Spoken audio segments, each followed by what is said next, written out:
মাঠের ক্রিকেটে টি-20 ফরম্যাটে এই ভারত অজেয়, এই ভারত অপ্রতিরোধ্য। 20-20 ক্রিকেটে এই ভারতকে হারানো বিশ্ব ক্রিকেটের সবচেয়ে কঠিন কাজগুলোর একটা। হ্যাঁ, আমি জানি সাউথ আফ্রিকা এই বিশ্বকাপে এই ভারতকে হারিয়েছে সুপার এইটসে, কিন্তু সেইটা ভাই ব্যতিক্রম। আর ব্যতিক্রম কেবলমাত্র নিয়মকেই প্রমাণ করে। নিয়মটা কি? নিয়মটা হচ্ছে টি-20 ফরম্যাটে ভারত মাঠে নামবে, খেলবে এবং জিতবে। সহজে জিতুক, কঠিনে জিতুক, যেভাবেই জিতুক, তারা শেষ পর্যন্ত জিতে যাবে। রোববার দিন টি-20 বিশ্বকাপ ফাইনালে নিউজিল্যান্ডের বিপক্ষেও ভারত তাই মাঠে নামবে, খেলবে এবং জিতবে বলেই আমার ধারণা। যদি সেটা না হয়, যদি নিউজিল্যান্ড ভারতকে হারিয়ে দেয়, সেটা একটা হিউজ ক্রিকেটীয় আপসেট হবে। 2023 ওয়ানডে বিশ্বকাপের ফাইনালে এই আহমেদাবাদে অস্ট্রেলিয়া যে ভারতকে হারিয়ে দিয়েছিল, সেইটার যে ক্রিকেটীয় আপসেটের ব্যাপার, তার চেয়ে বড় আপসেট এইবার হবে বলে আমার মনে হচ্ছে। স্পেশালি সেমিফাইনালে ভারত যেই ক্রিকেটটা খেলেছে, যে কালেকটিভ ক্রিকেটটা তারা খেলেছে, সেইখানে যেই রকম আমি 5-6টা ইনসিডেন্টের কথা আলাদা করে ধরে বলতে পারি, তাতে মনে হচ্ছে এই ভারতকে হারানোটা নিউজিল্যান্ডের জন্য কঠিন, ভীষণ কঠিন, ভীষণই কঠিন। কেন আমি এই কথাটা বলছি, সেমিফাইনালের কোন আসপেক্টগুলো ধরে বলছি, আমার আলোচনাটা শুনুন, তারপরে হয়তোবা আপনি একটা সিদ্ধান্তে নিতে পারবেন। প্রথমে আমি আমার একটা সিদ্ধান্তের কথা বলে দেই। জাসপ্রীত বুমরা টি-20 ফরম্যাটে সর্বকালের সেরা বোলার, ফুল স্টপ। আপনি অনেক আলোচনা করবেন, আমি অনেক আলোচনা শুনবো। আমি অনেক আলোচনা করব, আপনি অনেক আলোচনা শুনবেন, কিন্তু শেষ পর্যন্ত সিদ্ধান্ত সেইটাই হবে যেটা হয়ে আছে। জাসপ্রীত বুমরা টি-20 ফরম্যাটে সর্বকালের সেরা বোলার, এবং এই বোলার যখন ভারতে রয়েছেন, তখন ভারত তো অপ্রতিরোধ্য হয়েই উঠবে। দেখেন, জাসপ্রীত বুমরা তার ক্যারিয়ারে কখনো টি-20 ফরম্যাট, ইন্টারন্যাশনাল ক্যারিয়ারে 4 উইকেটও পাননি। ইন্টারন্যাশনাল ফরম্যাটে টি-20-তে 8 উইকেট পাওয়ার ঘটনাও রয়েছে।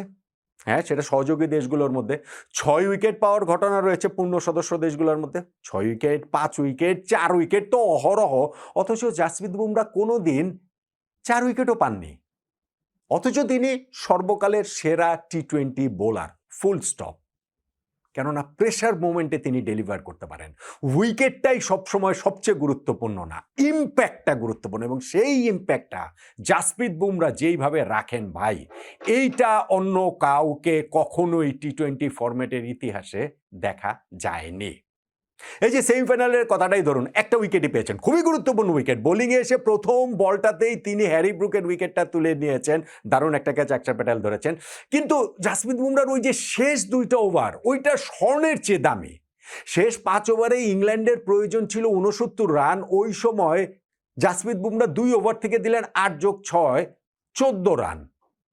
তাহলে আর ইংল্যান্ড ওইখান থেকে ম্যাচটা কিভাবে জিতবে? এই যে 2টা ওভার তিনি বোলিং করলেন, সেটা কি গত টি-20 বিশ্বকাপের ফাইনালের স্মৃতি আপনাকে মনে করে দিচ্ছে না? যেখানে সাউথ আফ্রিকার 30 বলে 30 রান প্রয়োজন ছিল, ম্যাচটা তারা সহজেই জিতে যাচ্ছে। বুমরা একটা ওভার করলেন, সেই ওভারটা থেকে মাত্র 4 রান দিলেন। 24 বলে 26 রান প্রয়োজন, একটা ওপেনিং তৈরি হলো ভারতের, এবং হার্দিক পান্ডিয়া পরের ওভারটাতে আউট করে দিলেন হচ্ছে যে হেনরিক ক্লাসেনকে। তারপরেও গিয়ে জাসপ্রীত বুমরা যখন আবার বল হাতে তুলে নিলেন, 3 ওভারে দরকার ছিল 22 রান সাউথ আফ্রিকার, তখনও ম্যাচ সাউথ আফ্রিকার হাতে। ওই ওভারে বুমরা মার্কো ইয়ানসেনের উইকেট তুলে নিলেন এবং দিলেন মাত্র 2 রান।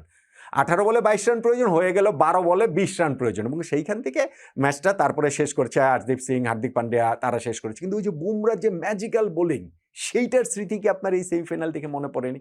ফলে আমি বলছি ভাই, এরকম একজন বোলার, তিনি তার জেনারেশনের সেরা তো বটেই, এই ফরম্যাটের সর্বকালের সেরা। আপনি আর একটু বাড়িয়ে নিয়ে হোয়াইট বল ফরম্যাটেই কিনা ওয়ানডে মিলিয়ে সর্বকালের সেরা, সেই আলোচনা করতে পারেন, কিন্তু আমি অত ডিটেলসে যাচ্ছি না। কিন্তু আমি বলছি, এরকম জাসপ্রীত বুমরার মতো একজন বোলার থাকলে ভারত অজেয়, অপ্রতিরোধ্য হয়ে উঠবে না কেন? নাম্বার 2, আরেকটা ইনসিডেন্টের কথা সেমিফাইনাল আপনি দেখেন না, অক্ষর প্যাটেলের ক্যাচ 2টা।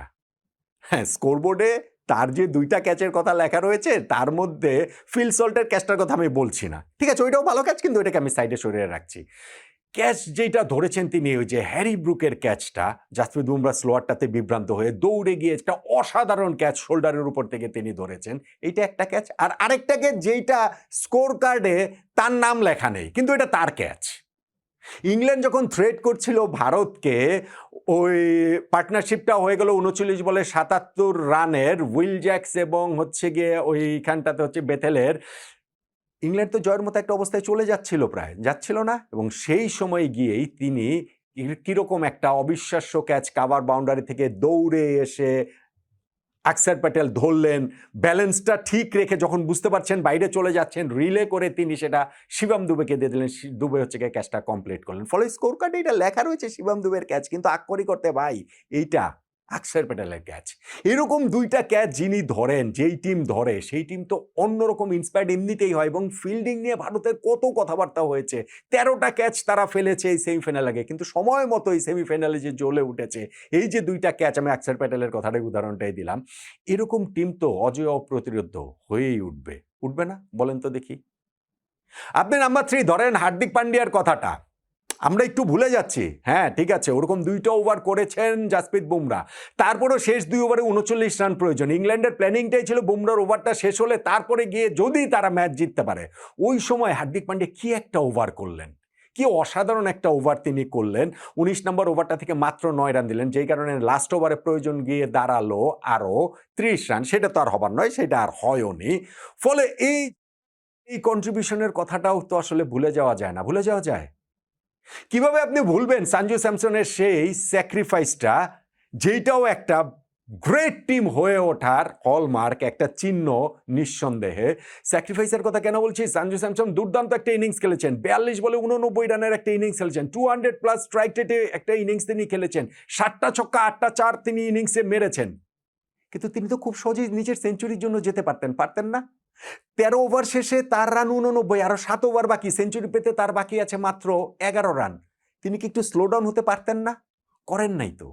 যখন উইল জ্যাক্স বোলিংয়ে আসলো, তিনি বলটা চার্জই করতে গিয়েছেন, হ্যাঁ তিনি আউট হয়ে গেছেন, কিন্তু স্টিল ভারতের পরের দিকের ফায়ার পাওয়ার রয়েছে, যারা এইটা তিনি আউট হয়ে গেলেও এটা ক্যারি করতে পারবেন। নিজের গ্লোরির জন্য, সেঞ্চুরির জন্য, পার্সোনাল গ্লোরির জন্য তিনি যাননি। আগের ম্যাচে সঞ্জু স্যামসন যে ইনিংসটা খেলেছিলেন ওয়েস্ট ইন্ডিজের বিপক্ষে, রান চেজে 50 বলে অপরাজিত 97 রান, সেটা ডিফারেন্ট একটা ইনিংস ছিল। এইবার হচ্ছে টার্গেট তিনি সেট করে দিচ্ছেন, এই ইনিংসটা ডিফারেন্ট। গত ম্যাচটাতে সেঞ্চুরি করার মতো যথেষ্ট রান শেষে গিয়েছিল না, প্রতিপক্ষ করেনি, আর এই ম্যাচে তো যথেষ্ট সময় ছিল, কিন্তু পার্সোনাল গ্লোরির জন্য যাননি। এরকম যখন হয় টিম কামস ফার্স্ট, এই মন্ত্রে যখন হচ্ছে গিয়ে ক্রিকেটাররা খেলেন বা কোনো একটা টিমের প্লেয়াররা যখন খেলেন, তখন সেই টিমকে থামানো তো কঠিন না? ধরেন নাম্বার 5 বা 6 কি জানি বলছিলাম একটা হিসাবের মধ্যে, সেইখানটাতে আপনি দেখেন যে ছোট যে কন্ট্রিবিউশনের জায়গাগুলোতে, এই যে ব্যাটিংয়ে সঞ্জু স্যামসন এত ভালো ব্যাটিং করেছেন, তার সঙ্গে আমি ঈশান কিষানের পার্টনারশিপের কথাটা বাদ দিয়ে দিলাম, 97 রানে যে গুটিটা করেছেন সেইটা নকআউট পর্বে T20 ওয়ার্ল্ড কাপে ভারতের হাইয়েস্ট পার্টনারশিপ, ওইখানে ঈশান কিষান তার রোলটা প্লে করেছেন। কিন্তু আপনি ইনিংসের শেষ দিকের অংশটাতে একটু দেখেন, শিবম দুবের অবদানটা যে রয়েছে, যে 25 বলে 43 রানের ইনিংসটা তিনি খেলেছেন, সেই ইনিংসটা না হলে কি 250 ভারতের স্কোরটা হতো? কিংবা হার্দিক পান্ডিয়া 12 বলে 27 রানে যে ইনিংসটা খেলেছেন, সেইটা না হলে তো ভারতের স্কোরটা 250 পেরোতো। কিংবা তিলক বর্মা যে 7 বলে 21 রানের ইনিংস খেলেছেন, সেইটা না হলে ভারতের স্কোর 250 পেরোতো। আর যদি ভারতের স্কোর 250 না পেরোতো, তাহলে কি ভারত সেমিফাইনালটা জিততে পারতো? পারতো না হয়তো বা। ইংল্যান্ড তার ব্যাটিংয়ে পরের অংশটাতে সেইটা দেখেছে যে জিততে হয়তো বা পারতো না। এই যে ছোট যে কন্ট্রিবিউশনগুলা, সেইটাই তো একটা গ্রেট টিম গড়ে তোলে। হ্যাঁ, ভারত মাত্র 7 রানে ম্যাচ জিতেছে, কিছু জায়গায় এদিক ওদিক হলে ইংল্যান্ডও ম্যাচ জিততে পারত, ট্রু। এখন ইতিহাস তো সবসময় বিজয়ীরাই লেখে, ইতিহাস সবসময় হচ্ছে গিয়ে বিজয়ীদের স্যালুট করে, বিজয়ীদেরই কুর্নিশ করে, যেই কারণে আজকে ভারতকে নিয়ে এত কথাবার্তা বলা হচ্ছে। যদি ইংল্যান্ড জিতে যেত, তাহলে হয়তো বা আমরা জ্যাকব বেথেলের সেই সেঞ্চুরি নিয়ে মহাকাব্য হয়ে যেত, ওইটা নিয়ে অনেক আলোচনা হতো, কিন্তু শেষ পর্যন্ত গিয়ে তিনি পরাজিত দলের, এবং ইতিহাসে পরাজিত দলের অবস্থানটা তাদেরকে স্যালুট করা যায়, অভিনন্দন জানানো যায়, কুর্নিশ জানানো যায়, কিন্তু শেষ পর্যন্ত সেই সহানুভূতির জায়গাটাতেই তারা থাকেন, কারণ তারা বিজয়ী না। ভারত এই জায়গাটাতে বিজয়ী। এবং এই যে আমি বলছি সেমিফাইনালটার মধ্যেই এই যে জাসপ্রীত বুমরার মতো সর্বকালের সেরা একজন আরও একবার তার ম্যাজিকটা দেখালেন শেষ 2 ওভারে। আকসার প্যাটেল কি অসাধারণ 2টা ক্যাচ ধরলেন, যেই একটা ক্যাচ স্কোরবোর্ডে লেখা নাই, অথচ তার ক্যাচ। সঞ্জু স্যামসন কীরকমভাবে স্যাক্রিফাইস করলেন, যে দলকে নিজের পার্সোনাল গ্লোরির সামনে স্থান দিলেন। হার্দিক পান্ডিয়া কি অসাধারণ একটা তার 19 নম্বর ওভারটা করলেন, কি দুর্দান্ত কন্ট্রিবিউশন ব্যাটিংয়ের শেষ দিকে গিয়ে শিবম দুবে কিংবা হার্দিক পান্ডিয়া কিংবা তিলক ভার্মাদের এত কিছু যখন হয়, একটা টিমে 11 জন পারফর্ম করেন না একটা নির্দিষ্ট ম্যাচে। বরুণ চক্রবর্তীর এই ম্যাচ খারাপ গিয়েছে, ধরেন অভিষেক শর্মা এখনো ফর্মে আসেনি, সূর্যকুমার ইয়াদবকে দেখা যাচ্ছে না, কিন্তু বেশিরভাগ ক্রিকেটার যখন ওইরকমভাবে পারফর্ম করেন তখন সেই টিমকে থামানোটা কিন্তু আসলে কঠিন হয়ে যায়, ভীষণ রকমের কঠিন হয়ে যায়। সেই কারণেই আমার কাছে মনে হচ্ছে যে আহমেদাবাদের ভূত ভারতের যতই থাকুক না কেন 2023 ওয়ানডে বিশ্বকাপ ফাইনালের কারণে, নিউজিল্যান্ডের বিপক্ষে এই ম্যাচটাতেও সেই অজেয় অপ্রতিরোধ্য ভারতকেই সম্ভবত দেখা যাবে। কেননা এই দলটাতে চ্যাম্পিয়নের এত এত উপাদান ছড়িয়ে রয়েছে যে তাদেরকে হারানোটা নিউজিল্যান্ডের জন্য কঠিন, ভীষণ কঠিন, ভীষণ ভীষণ কঠিনই হবে বলে আমার মনে হয়। আপনার মতামতটা জানাতে পারেন।